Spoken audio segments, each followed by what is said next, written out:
কারণটা এখানে রেলের কর্তৃপক্ষ যে বাজেটটা দেয় সেই বাজেট অনুসারে মালটা এখানে আনে না।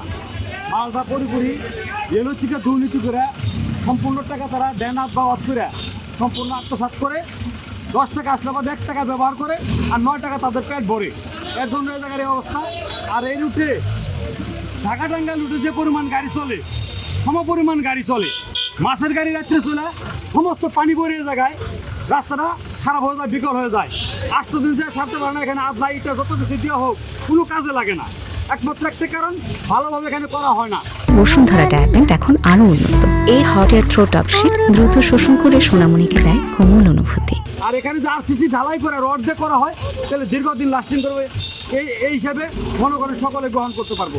রাস্তাটা ভাঙার কারণ হলো কাজটা যখন করছে সঠিকভাবে কাজটা করে নাই। কাজটা করছে গাফলাতি করে, কাজটা করছে চুরি করে।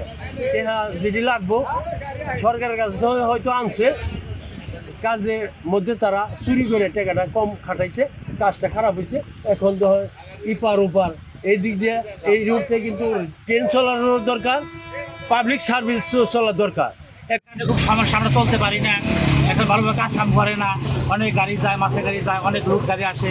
আমাদের যে ভোগান্তি কোনটা পর কোনটা এভাবে আমরা থাকি, এটা সরকার আমাদের কাছে দেখে না। এটা দেখা তাদের উচিত। আমরা তাকে ভালোবাসি, আমরা তারা চেয়ার বসাচ্ছি।